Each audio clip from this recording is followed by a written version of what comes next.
اهلا بيكم في فيديو جديد. لو انت محتاره تشتري مكوه بخار جديده ومش عارفه تختاري بين فيليبس وتيفال، النهارده هنعمل مقارنه شامله بين مجموعه من اشهر مكاوي البخار من فيليبس وتيفال، وهنتكلم عن كل مكوه لوحديها بالتفصيل، من اول بقى قوه الموتور والوات وكمان قوه البخار وكمان السعه بتاعه الخزان بتاع الميه قد ايه ونوع القعده كمان وكمان الانظمه بتاعه التنظيف بتاعتها وسهوله الاستخدام بتاعها. تعالوا نبدا كده نقول بسم الله ونتكلم اول حاجه طبعا عن مكوه فيليبس، وتعالوا نشوف اول نوع. مكوة فليبس 2400 واط، القاعدة بتاعتها غير لاصقة، خزان المية بتاعها 320 ملي، القاعدة بتاعتها معمولة من السيراميك، قوة البخار بتاعتها قوية جدا، سعرها 3600 جنيه، والتقييم بتاعها 4.5/5، التقييم يعتبر كويس، بتسخن في 30 ثانية، بتشيل أي كسرات عنيدة من أول مرة، القاعدة بتاعتها بتتزحلق لوحدها من على الملابس لأنها معمولة من السيراميك، وفيها نظام كمان تنظيف من الجير. المقبض بتاعها مريح جدا في الاستخدام. طبعا قوة البخار بتكون يعني لما بتكون قوية بتساعدك ان الملابس بتاعتك تتفرد بسهولة، بتوفر معاكي وقت ومجهود. انا بقولك على المميزات وكل واحد فينا بيختار اللي يناسبه، لان مفيش الافضل، كل واحد بيختار اللي هو افضل ليه. مكوة فليبس 2000 واط، القاعدة بتاعتها غير لاصقة، الخزان المية بتاعها 250، سعرها 1845 جنيه، بتسخن في دقيقة. وعايزة اقول لكم كمان ان هي بتحتاج ان انت تمشيها على الهدوم كذا مرة بعكس ال 2400 واط. القاعدة بتاعتها تعتبر عادية خالص، والتقييم بتاعها 4/5. قوة البخار المهمة جدا يا جماعة، يعني قبل ما نشتري اي مكوة لازم نبص على قوة البخار ونوع القاعدة بتاعتها، لان الحاجتين دول هما اللي بيساعدوا ان الحاجة تتكون معانا بسهولة جدا. قوة البخار ونوع القعده دول حاجه اساسيه في اي مكوه بتشتريها، فلازم وانت بتشتري اي مكوه لازم تركزي على الحاجتين دول، قوه البخار بتاعه المكوه والنوع القعده بتاعه المكوه. مكوة فليبس 2200 واط، وكمان الخزان بتاعها 275 ملي، وتقدري ان انت تملي الخزان بتاعها من الحنفيه العاديه. القاعده بتاعتها معموله من السيراميك المتين علشان تساعدك في ان انت تكوي هدومك بكل سلاسه. كمان مقاومه للخدش وسهله للتنظيف، فيها كمان زرار للتنظيف.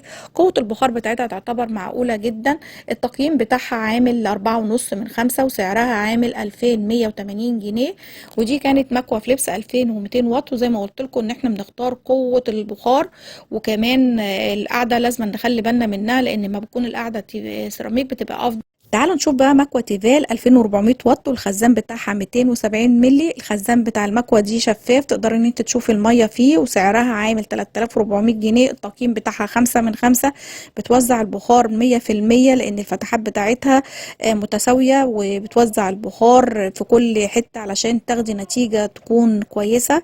بتتزحلق بسهولة جدا من على الملابس، لانها معمولة من القاعدة بتاعتها من السيراميك المتين، اللي بتساعدك ان انت المكوة تمشي معاكي بكل سلاسة على اللبس بتاعك. وكمان ما بتحتاجيش ان انت تضغطي على المكوة عشان تفردي الملابس، لا بالعكس هي بتتزحلق معاكي. وقوة البخار كمان بتساعدك ان الهدوم بتاعتك بتتفرد بكل سهولة.